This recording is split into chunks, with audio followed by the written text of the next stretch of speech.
ดไปก็หาเงินแล้วก็ยังมาโบกแล้วทั้งนอกทางก็อยากก็ออกมาหน่อยหนึ่งเห็ดเป็นพันกว่าอยู่เนาะไปเห็ดหนึ่งเขาเห็ดกินอยู่เนาะอันนี้คือวางแผนอนาคตไว้โดยถ้ามาอยู่น้ำสาวภูวงแหละสีสาบเพื่อนแมนเลยกะเห็ดพันกว่าบ่ได้ไปใส่กับทางเด้อปลาทองเด้อข้างเฮือนนี่ทางโลดเพิ่นบ่ให้ดอกปลาทองเอ้ยทางหล่อๆไปย่านงูเนาะวันทองแมนมันหกย่านตรงนี้แม่ไว้หลังบ้านผู้เพื่อจะเอาไปหันได้แท็กแมนยังสิใหญ่โอ้เจ้าสิมาใหญ่เพิ่นบ่ล่ะแมนว่าสิใหญ่ไปอยู่ข้างหลังมองไผออกความคิดเห็นนี่มาแบบบังเอิญบ่แมนมาก็ได้เห็นมันเขาก็ได้ส่วนกันโดยเป็นข้าวเจ้าเด้อปลาทองเด้อโดยของฝากจาก FC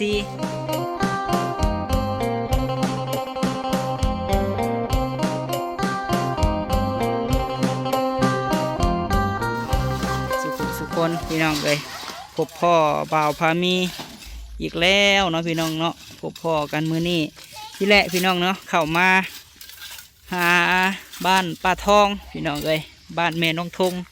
น้องแหล่พี่แหละเนาะคือว่ามื้อนี้วันศีล15 ค่ำพี่น้องเลยทางสร้างวันทองกับพักเวียกเนาะถ้าว่าบ่ได้ลงมื้อนี้กับมื้ออื่นพอแหละพี่น้องคลิปก็ได้หยุดเวียกวันศีลพอดีมีแม่พี่น้องเพิ่นฝากเข่ามาให้เนาะกับกระเป๋ามาให้น้องภูวงแม่มีแม่หักบ่าวพามีทางคำซีพอแหละพี่น้องเดี๋ยวเข่าไปหาน้องเคยใหม่ก่อนพี่น้องว้าโถเนาะบ่ได้เข้ามาแต่หึงเลยเฮือนซานปลาทองโอ้สบายดีเด้อภูวงโดยสบายดีวันทองสบายดีปลาทองป้าบ่เลือเอื้อยสาวทองเนาะอย่าเรียกป้าได้ไหมล่ะวะ สบายดีเด้อเด็กๆโดยให้โทรหาบุหับเนาะก็เลยบอกมาพี่แหละโทรทำความสะอาดพี่น้องโอ้น้องดอนบ่เห็นแต่หึงเลยสบายดีเด้อดอนเด้อ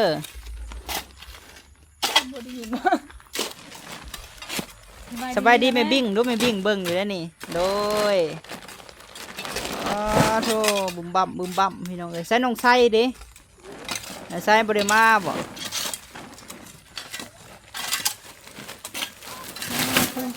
มาแต่หึงระบบบันทอง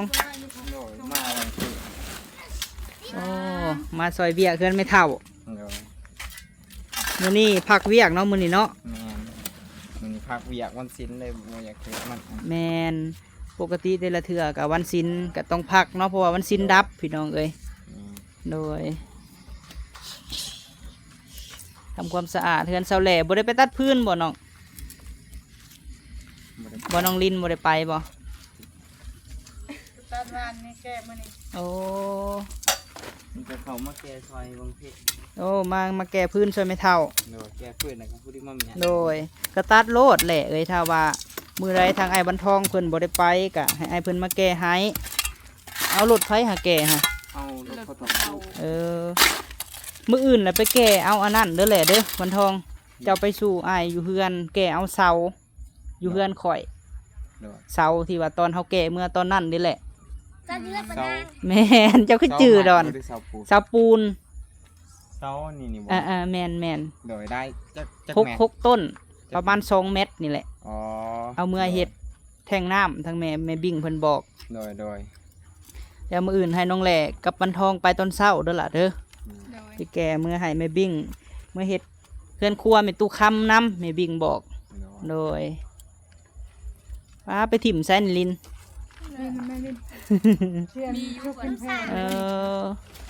ป้าแถวนี้ก็เริ่มคนมาอยู่หลายแล้วเนาะ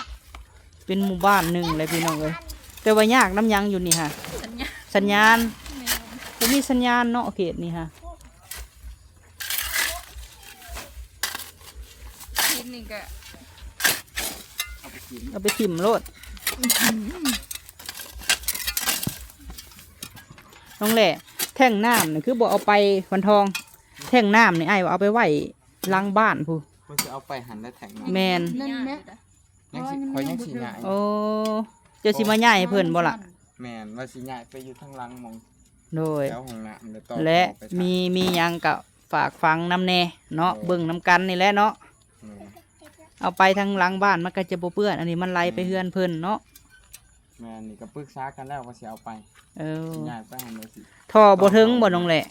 แม่นหอมสั่นมันหมด ท่อมันสั่นติ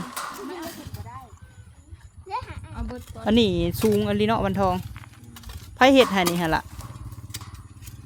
ไอ้มั่มเลยเห็ดซอยกันเห็ด โอ้ กันนะ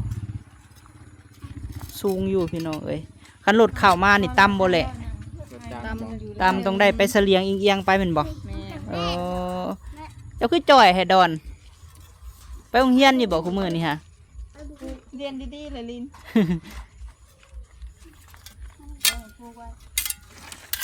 ตัดพื้นได้จักรถละปะทอง วันได้รถหนึ่งเลยก็ไม่เท่านี่ โอ้โดยกะโลงามเลยเนาะคักอยู่พี่น้องเอ้ยงานละเอียดอยู่ทำยังบ่ทันอันสาบเนาะปะทองเนาะ เลย ยังเพิ่นสาบพี่น้องเอ้ยและเนาะร้านเคยน้องเคยนี่มาซอยผู้วงแทบจะบ่ได้พักซ้ำนะนี่พักวันศิลมือเดียวก็ได้ เอาไว้เห็ดได้ดิ ตั้งมาแล้วนี่เกิด ใช้ล้อนี่คือว่าไปใช้เบิดแหละคือค้างมันนี่ฮะ แฮกฮักพวกเรา ชุบน้ำช่วยกัน โย นะเอาตัวอันนี้คันนะสมาวฮะไปก็มีคัน ล้อเล็กมันหักบ่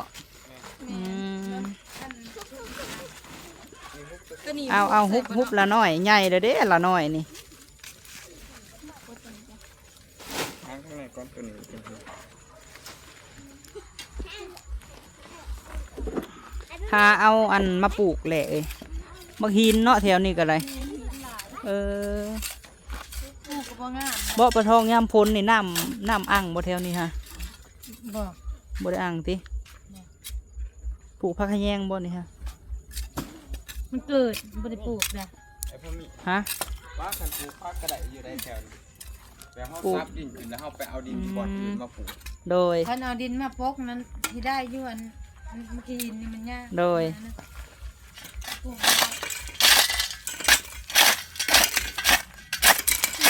แม่เฮาเอาดินแถวเตาถ่าน เอาดินบนอื่นมาใส่เนาะ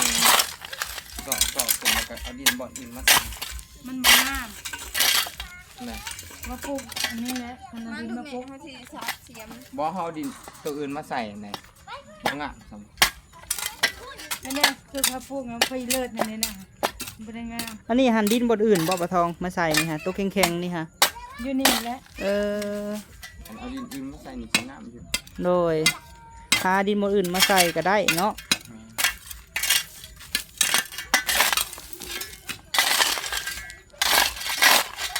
ถ่ายแล้วก็คลิปค่ะเนาะไอ้วันทองฝากเวียคือบ่หาตั้งกล้องถ่ายคลิปให้ FC เบิง บ่ได้ขายครับ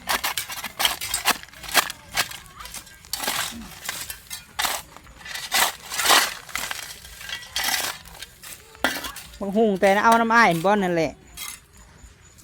แต่เอามาตะกี้นบ่โอ้กระด้างเลยพี่น้องเอ้ย บ่ใหญ่ซ้ำติ ปลูกบ่อนมีหนาม มันแข็งพี่น้องเอ้ยพดน้ำบ่มไว้แหละเอ้ยหาดินบนอื่นมาใส่ มาต้องปลูกให้ใหญ่นะปลูกน้ำหลัง เออ สองต้น ไปได้บ่ฮะ ไปถิ่มไกลเติบบ่ พูดแล้ว อยู่ไปพุ่นติ ไปดูก็บ่เอาอันคาดตะกอลง ไผออกความคิดเห็นนี่ เฮามาบ่ มาแบบบังเอิญบ่ แม่นมาก็ได้เห็นมันหกก็ได้ส่วนกัน โดย เพราะว่าเห็นมันหกก็ทำความสะอาดให้มันแฟนหน่อยๆ เห็นเลยอยากซอยเนาะเห็นจากซอยทางเสาแหล่อยากซอยทางปลาทองพี่น้องเอ้ยซอยทางแม่เฒ่าเจ้าทองยังได้ภูมิใจอยู่บ่ ใช่ ภูมิใจ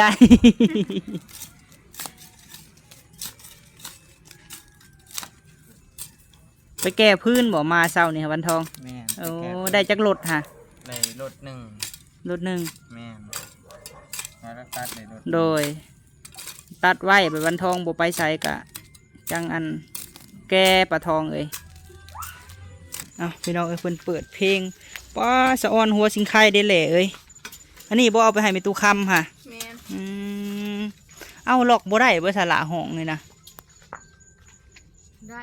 หลอกได้อยุ่ เรียกก็กล้วยนี่ก็ใหญ่เลยปลาทอง คอยนี่แหละเอามาปลูก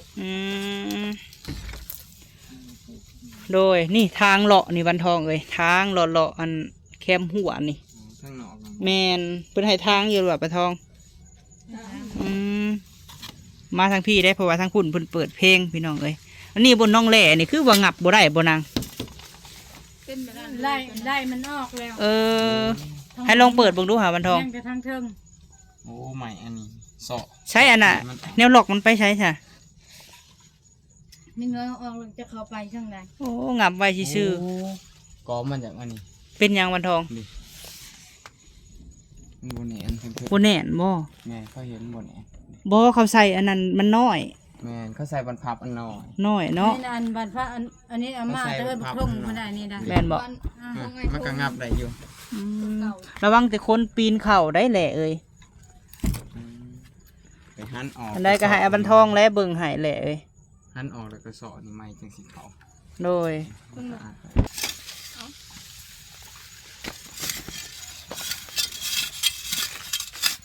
ไปกับเฮากับบ่มีเวลาเนาะแหละเนาะเดี๋ยวละมือกับไปซอยเวียกเพื่อนไม่เท่าค่ำหูพี่น้องเอ้ยหลายท่านกับบ่าวพะมีเอ้ยว่าสาบเพื่อนให้น้องแหล่นี่เด้อว่าเห็นในคอมเมนต์ปะทองให้เพิ่นสาบให้นี่เจ้าสิดีใจอยู่บ่ ดีใจ โดยยังบ่มีพี่น้องเอ้ยเพิ่นมีแต่เพิ่นบอกมาเนาะจะว่าจังได๋ก็วันทองกินนี่ฮะ ว่าอยากได้แทงมาคง โอ้เอาแท่งมาไว้นี้บ่ แม่แทงไว้นี่แล้วต่อทอมาหา โดยก็เหมาะสมอยู่เนาะมาไว้นี่ก็ได้ ไว้นี่แล้วจะคอยหาถอดจอเขานี่นะมันจะสบายเขามีแต่เปิดแต่ทางนั้นมา แมน เราก็อาบในห้องน้ำเด้อ จังไดก็ฝากแน่วันทองเอ้ยฝากเบิ่งน้ำกันนี่แหละเนาะได้เจ้าก็สิได้มาอยู่พี่เนาะบัดต่อไปก็ได้ช่วงนี้ก็เบิ่งกันไปหั่นนะอันใดมันบ่อันนั้นก็คือเฮาเห็นแหละวันทองเอ้ยอันใดบ่จบบ่งามก็เจ้าสมมุติว่ามื้อหน้ามื้อในเนาะอนาคตมาอยู่น้ำสาวแหล่ก็ได้เบิ่งเอา แนวใดมันสิจบสิงามเนาะก็เบิ่งเอาทางเฮือนนี่งามอยู่เขาเฮ็ดเนาะงามอยู่อนาคตว่าเฮ็ดน่ะได้สมมุติเฮือนมันเป็นแนวนี้สมมุติน่ะนะ มากดไปก็หาเงินแล้วก็อยากมาโบกแล้วทั้งนอกทางก็อยากก็ออกมาหน่อยหนึ่งเห็ดเป็นทั้งครัวอยู่เนาะแบบเขาลังไฟเห็ดหนึ่งเขาเห็ดกินอยู่เนาะ อันนี้คือวางแผนอนาคตไว้ โดย ถ้ามาอยู่น้ำสาวผู้วงแหละสีสาบเฮือน แมน เลยกะ เห็ดทั้งครัวอยู่ทั้งนอก เฮ็ดเฮือนครัวทางนอก โดย ทางในเป็นอะไรมันแออัดแห้งเนาะ แมนทั้งในแอะอัดแล้วก็ขันเขาลังไฟแล้วมันสิทั้งในมันสีดำนะมันเปื่อน โดย อายไฟมันถือ แมน มัน แม ก็ น บ่งาม เจ้านี่คือว่ามีหางลินอยู่บ่แมนบอกมาไว้ซึ่งนี่ก็ได้เนาะแทงน้ำนะ แมนห้างนิดหน่อย หางลินบอก แมน อืม ผู้นี้แล้วเขาต่อเต็นี้ลงใส่หันน้ำ โดยเด้หางลินกับทิมที่ชื่อแล้วน้ำในหางลินนี่ แมน เอาแท่งมาเด้อปลาทองเด้อ ยังไม่ใส่กับ ผู้เอาไปใส่ผู้ก็ได้น้องเอ้ยหรือว่ามาไว้พี่ได้อยู่บ่ ไหวนี่แล้วหมอสมกว่า โดย เพราะว่าเอาเขานี้มันก็สบาย มันยังถ้ายังน้ำมันท้อบ่ถึงกัน ท่อบ่ถึง อืม พอขันท่อไปตั้งทางเบื้องน่ะมันท่อเขาของน้ำท่อกระสิเล็กต่อทอเกลือเขาใหม่ โดย มีแต่เอาเขานี่มากกัน นี่หันมือบ่ได้ไปใส่กับทางเด้อปลาทองเด้อข้างเฮือนนี่ทางโลดเพิ่นบ่ให้ดอกปลาทองเอ้ยทางเลาะๆไปย่านงูเนาะวันทอง แม่มันหกอย่างตรงนี้ แมนเพราะว่าประตูหน้าต่างน้องผู้วงเพิ่นก็งับบ่ได้มีแต่เบิ่งให้เพิ่นแน่วันทองเอ้ย เนาะ จักหน่อยผัดเนาะแม่ยามแม่ยิ่งกลางค่ำกลางคืนมารถมีคนงัดคนปีนนี่ก็อันนั้นแหละนี่เนาะเพราะว่าไล่ก่อนมันก็บ่มีซ้ำซื้อเอาก็ประมาณ10,000นี่แหละวันทองเอ้ย เนาะแล้วเดี๋ยวสิซื้อของมาใส่ เพื่อนเพิ่นนี่เท่าไรกว้างเท่าไรจ้ะวะ เนาะ ยาวเท่าไรกว้างเท่าไร ประมาณ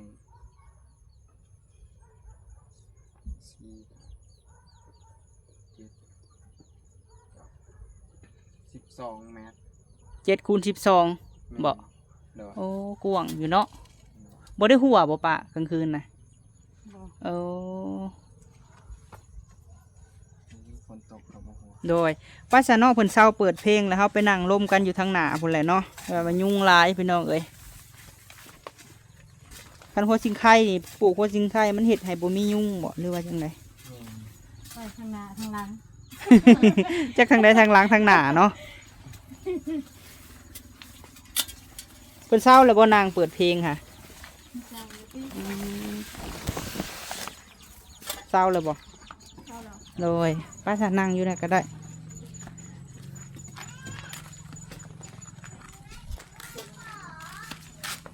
ขักอยู่เนาะระเบียงกับพี่น้องเอ้ยพี่มานั่งพี่ปะทองโอ้เพิ่นใส่ประตูทางในเนาะอันนี้ฮะเนาะเพิ่นไขเข้าในบนนี่แหละ แม่ อืม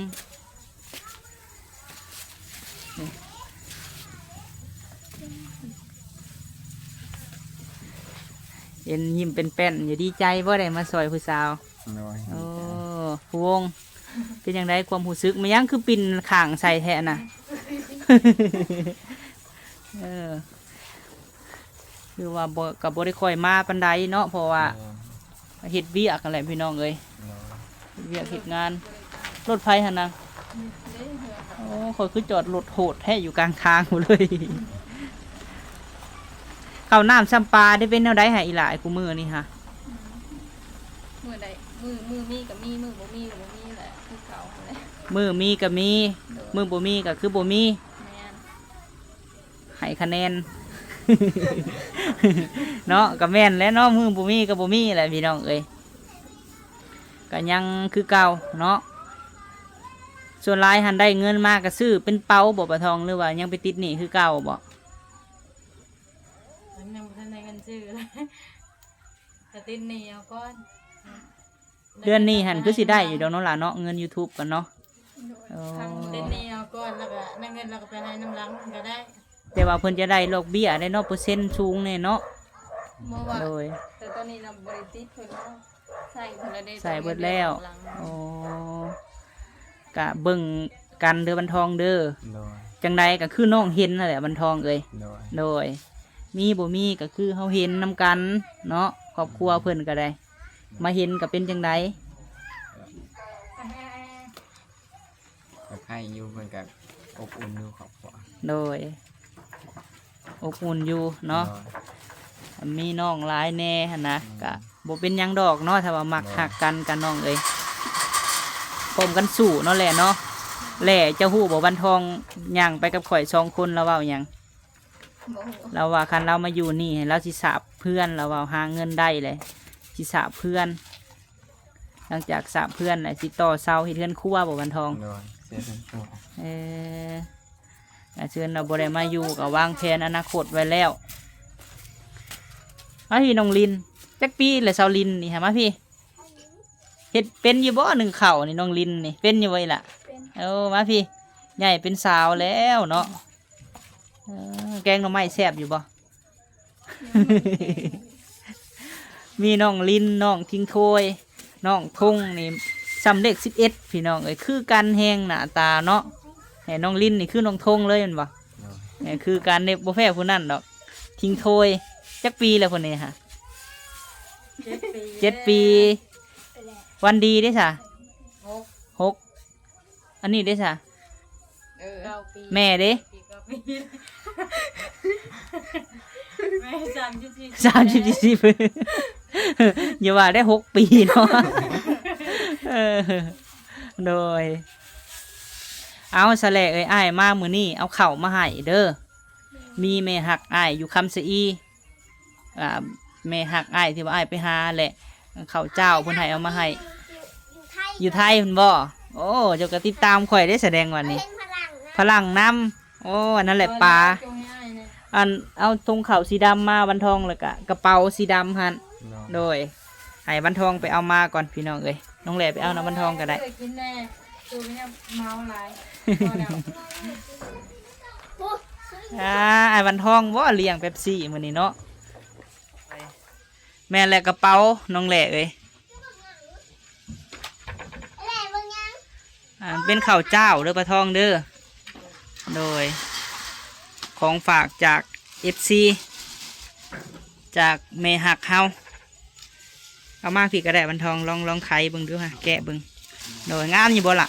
น้ พอได้ใส่กันสั่นเนาะใส่อันโทรศัพท์พี่น้องเอ้ยน่าจะเป็นของต่างประเทศคนแหละเพราะแม่เพิ่นเอามาต่างประเทศสวิตเซอร์แลนด์ แม่เพิ่นอีต้นอีหล่าเอ้ยมานั่งพี่มีอยู่แล้วว่าหมอหุงนะหมอไฟฟ้ามีบ่หุงเตาถ่านนี่บ่ ำจะหุงใส่หม้อ เออ เจ้าชายหุงเทียมหม้อแกง ข้าวเจ้าก็คือสิกินได้เฮิงอยู่ดอกเนาะปลาทองอัน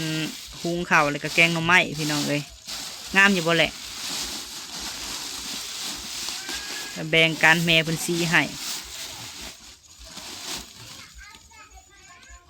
ข้าวเจ้าก็สิบ่เปลืองปานใดพี่น้องเอ้ยข้าวเหนียวก็เปลืองอยู่คันสอบหนึ่งนี่ได้กุ้มเฮิงเติบบ่ เขาตอนนี้เอาหมด แม่นเฮิงเติบอยู่เนาะข้าวไหม้ได้ล่ะเอ้ยหอมแม่ฝั่งไทยพู น้ ปลา เป็นมีดสวย แม่นงามพี่น้องเอ้ยแม่หักอ้ายล่ะไอ้ที่ว่าเพิ่นมาหาเฮามื้อนั่นแหละน้องผู้วงเอ้ยโดย ำ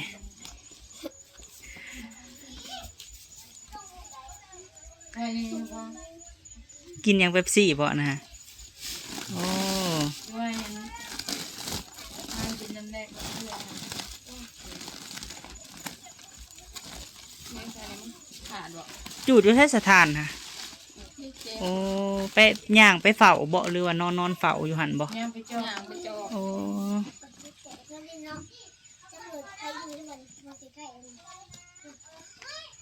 ไผน้องดอน เลยเอาสารน้องแหล่เนาะอ้ายอยากให้เจ้าขอบุญขอบคุณแม่มีเด้อ โดยทางน้องแหลกขอขอบคุณทางแม่มีกับป้าเด้อที่ว่าผากเขามาให้ทางน้องแหลกก็เขาให้เพิ่นอยู่ดีไม่แห้งความเจ็บอย่าได้ความขายอย่ามีปรารถนาสิ่งใดคอยได้สิ่งนั้นเดินทางไปใส่มาใส่คอยปลอดภัยเด้อครับผม โดย โดยก็ขอบใจแม่มีกับปลาเด้อที่ส่งเขามาให้ ฮะให้เพิ่นอยู่ดีมีแฮง ให้เป็นอยู่ดีไม่แห้งความเจ็บอย่าไหลความไข่อย่ามีปรารถนาสิ่งใดก็ขอให้ไหลสิ่งนั้นสา สาธุเอาปลาทองมึงดูฮะ ก็มากดใจเด้อเรียนไม่มีกระเป๋าซื้อกัน โดยซื้อเขาวเพิ่นบ่ได้ซื้อเขาวเพิ่นเอง โดย เช่นอะไรก็ขายยังมีเด้อ สาธุเนาะอยู่ดีมีแฮงเป็นอยู่บ่พวกนี้ฮะไผเอาเบิ่งดูอันปลาเด้อล่ะเด้อปลากับแม่หมีหรือว่าเพิ่นก็เป็นพ่อหักกับแม่หักอ้ายนี่แหละลองให้พรเพิ่นดูน้องลินแม่หมีโดยให้เพิ่นอยู่ดีมีแฮงว่าสิ มาเกี่ยว ให้เพิ่นอยู่ดีมีแห้ง โดยปรารถนาสิ่งใด ปรารถนาสิ่งใด ขอให้ได้สิ่งนั้น ขอให้ได้สิ่งนั้น อยู่ดีมีแฮงเด้อ อยู่ดีมีแห้งเด้อ โดยสาธุเนาะ น้อยวันนี้ เป็นอยู่บ่ลูก เป็นว่าทิ้งถ้วยเป็นบ่บ่เป็น เออโดยเมื่อผมกันเนาะสันเนาะ โดย โดยไปสันเนาะคลิปนี้กะสิประมาณนี้แหละพี่น้องเอ้ยไปละสบายดีเด้อ สบายดี โดยเอาพี่น้องเอ้ยเนาะคลิปนี้กะขอบคุญขอบคุณหลายๆเด้อเนาะทางแม่มีแล้วกับป้าพี่น้องเอ้ยอยู่ทางคำสะอีพุ่นแหละเนาะเพิ่นได้เอาเข่าวมาให้น้องแหล่พี่น้องเอ้ยแล้วก็ทงพายเนาะขอบคุญขอบคุณแม่แล้วก็ป้าเนาะขอให้อยู่ดีมีแห้งพ่อแต่สิ่งดีๆเข้ามาขอให้เป็นโฮมโพโฮมไซเฮ็ดธุรกิจการงานค้าขายก็ขอให้ร่ำรวยเด้อเนาะที่ว่าอีต้นน้องผู้วงพี่น้องเอ้ย ทางวันทองเพิ่นก็มาซอยเวียกเพราะว่าเป็นวันศีลพี่น้องเอ้ยถ้าบ่าวพอมีบ่ได้ลงมื้อนี้ก็เป็นมื้ออื่นพุ่นแหละพี่น้องเอ้ยสิลงคลิปให้เนาะโดยขอบคุญขอบคุณถือว่าเราก็มาพี่ก็ซอยเวียกซอยงานพี่น้องเอ้ยพักดำมือก็อยากมาลิ้นเฮือนผู้สาวเนาะมาแก้ไม้แก้ฟืนให้อนาคตเพิ่นพี่น้องเอ้ยถ้าว่าเพิ่นมาอยู่เนาะเพิ่นก็อยากสาบเพื่อนเพิ่นว่าถ้าหาเงินได้แล้วก็สิต่อครัวเนาะเอาจังไดก็ฝาก ขอบคุญขอบคุณสุหมองสุบอนเนาะเป็นกำลังใจให้พี่น้องเอ้ยพบพ่อคลิปหน้าสบายดีเด้อพี่น้องเด้อ